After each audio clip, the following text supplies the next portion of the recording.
ಆಚಿ ಮಸಾಲ. ಎಂತ ಅಡಿಗೆಯ ರುಚಿಯಾಗೋ ರಹಸ್ಯವು 20 ರೂಪಾಯಿ. ಈ ನಮ್ಮ ಜೋಡತ್ತು ಸಿನಿಮಾ ಆಲ್ರೆಡಿ 90% ಸಿನಿಮಾ ಟಾಕಿ ಪೋರ್ಷನ್ಸ್ ಎಲ್ಲ ಮುಗಿಸಿದ್ದೀನಿ. ಇವಾಗೇನೋ ಒಂದು ಕ್ಲೈಮ್ಯಾಕ್ಸ್ ಹಂತಕ್ಕೆ ಬಂದಿದ್ವಿ. ಸೊ ಈ ಮೈಸೂರಿನಲ್ಲಿ ಕ್ಲೈಮ್ಯಾಕ್ಸನ್ನು ಶೂಟ್ ಮಾಡ್ತಾಯಿದ್ದೀವಿ. ಬರೀ ಒಂದು 10 ದಿವಸ ಕೂಡ ಕ್ಲೈಮ್ಯಾಕ್ಸ್ ಶೂಟ್ ಮಾಡ್ತಾಯಿದ್ವಿ. ಅಂದರೆ ಲಾಟ್ ಆಫ್ ಅಂದರೆ ಎಲ್ಲ ಒಂದು 1000 ಜನ ಜೂನಿಯರ್ಸು, ಒಂದು 50-60 ಗಾಡಿ ಎಲ್ಲ ಎತ್ತುಗಳದ್ದು ಗಾಡಿಗಳು, ಸೊ ಇದೆಲ್ಲ ಇಟ್ಕೊಂಡು ಇದನ್ನು ಶೂಟ್ ಮಾಡ್ತಾಯಿದ್ದೀವಿ.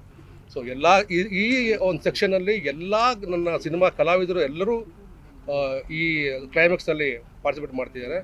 ಸೊ ಮೊದಲನೇದಾಗಿ ನಾನು ಹೇಳಬೇಕಂದ್ರೆ ನಮ್ಮ ಪ್ರೊಡ್ಯೂಸರ್ ಸೋಮಣ್ಣ ಅವ್ರಿಗೆ ಹೇಳಬೇಕು, ನಿಜವೂ ಡೇರ್ ಡೆವಿಲ್ ಪ್ರೊಡ್ಯೂಸರ್ ಅಂತ ನಾನು ಹೇಳೋಕ್ಕೆ ಇಷ್ಟಪಡ್ತೀನಿ. ಯಾಕಂದರೆ ಈ ಥರದೊಂದು ವ್ಯವಸ್ಥೆ ಅಂದರೆ ನಾವು ಮೈಸೂರಿಗೆ ಬಂದು ಇಂಥ ಒಂದು ದೊಡ್ಡ ಒಂದು ಇದರಲ್ಲಿ ಅಂದರೆ ನಾವು ಹೇಳ್ತಿರೋದು ಒಂದು 400 ಎಕರೆನಲ್ಲಿ ಅದೆಲ್ಲ ಕ್ಲೀನ್ ಮಾಡಿಸಿ ಅಲ್ಲಿಗೆ ಎಲ್ಲೆಲ್ಲೋ ಕಡೆಯಿಂದ ಒಂದಷ್ಟು ಜನ ಗಾಡಿಗಳು ಅವ್ರು ಓಡಿಸೋರು ಎತ್ತುಗಳು ಅದನ್ನೆಲ್ಲ ಸೇರಿಸಿ ಆಮೇಲೆ ಎಲ್ಲ ಕಲಾವಿದರನ್ನೆಲ್ಲರನ್ನೂ ಸೇರಿಸಿ ಈ ಒಂದು ಕ್ಲೈಮ್ಯಾಕ್ಸ್ನ ನಾವು ಶೂಟ್ ಮಾಡ್ತಾಯಿದ್ದೀವಿ.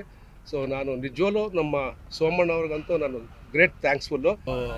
ಅಂದರೆ ಈ ನಮ್ಮ ಒಂದು ಗ್ರಾಮೀಣ ಪ್ರದೇಶದಲ್ಲಿ ಏನೇನಿದೆ ಆ ಒಂದು ಸ್ವಲ್ಪ ಒಂಚೂರು ರಿಯಲಿಸ್ಟಿಕ್ ಹೋಗಿದ್ದೀನಿ ಅಷ್ಟೇ. ಯಾವುದು ಜಾಸ್ತಿ ಸೆಟ್ಗಳು ಅದು ಇಲ್ದೇ ಇವಾಗ ಹೀರೋ ಮನೆ ಆಗಿರ್ಬೋದು, ಹೀರೋಯಿನ್ ಮನೆ ಆಗಿರ್ಬೋದು, ವಿಲನ್ ಮನೆ ಆಗಿರ್ಬೋದು, ಎಲ್ಲನೂ ನಾನು ಸ್ವಲ್ಪ ರಿಯಲಿಸ್ಟಿಕ್ ಆಗಿ ಹೋಗಿದ್ದೀನಿ. ಸ್ವಲ್ಪ ನಾನು ಒಂದು ಹೀರೋ ಮನೆ ಬಂದಾಗ ನನಗೆ ಔಟ್ಡೋರ್ ಬರಬೇಕಾದ್ರೆ ನಾನು ಒಂದು 50 ಲೊಕೇಶನ್ಸ್ ನೋಡಿದ್ದೀನಿ. ಎಲ್ಲ ಕೂಡ ಏನಂದರೆ ಇವತ್ತು ಪ್ರೆಸೆಂಟ್ ಏನಿದೆ ಆ ಥರನೇ ನಮಗೆ ಸಿಗ್ತಾಯಿತ್ತು. ನನಗೆ 95 ಆ ಥರದ್ದೊಂದು ಸಿಗ್ತಿರಲಿಲ್ಲ. ಸೊ ನಾನು ನನ್ನ ಪ್ರೊಡ್ಯೂಸರ್ಗೆ ಹೇಳಿದೆ, ಅಣ್ಣ ನನಗೊಂದು ಚೂರು ಇದೊಂದು, ಯಾಕಂದರೆ ನನಗೆ ಮೇಜರ್ ಸೀನ್ಸ್ಗಳಾಗಲಿ ಸಾಂಗ್ ಆಗಲಿ ಎಲ್ಲನೂ ಅಲ್ಲೇ ಇರೋದ್ರಿಂದ ದಯವಿಟ್ಟು ನನಗೆ ಇದೊಂದು ಮಾಡ್ಕೊಂಡಿದ್ದಾಗ ಅದರೊಂದು ಸೆಟ್ ಮಾತ್ರ ನಾನು ಹೀರೋ ಮನೆದು ಔಟ್ಡೋರ್ ಸೆಟ್ ಮಾತ್ರ ನಾನು ಹಾಕಿದೆ. ಯಾಕಂದರೆ ಈ ಕಡೆ ಒಂದು 4 ಮನೆ ಕಡೆ ಒಂದು ರಿಯಾಲಿಟಿ ಕಾಣಲಿ, ಚೆನ್ನಾಗಿ ರಿಯಾಲಿಟಿ ಕಾಣಲಿ. ಯಾಕಂದರೆ ಅಲ್ಲೇ ಸುಮಾರಷ್ಟು ನನಗೆ ಸೀನ್ಸ್ಗಳಿರೋದ್ರಿಂದ ಅದೊಂದು ನನಗೆ ಪ್ಲಸ್ ಪಾಯಿಂಟ್ ನನಗೆ ಈ ಸಿನಿಮಾದಲ್ಲಿ ನನಗೆ.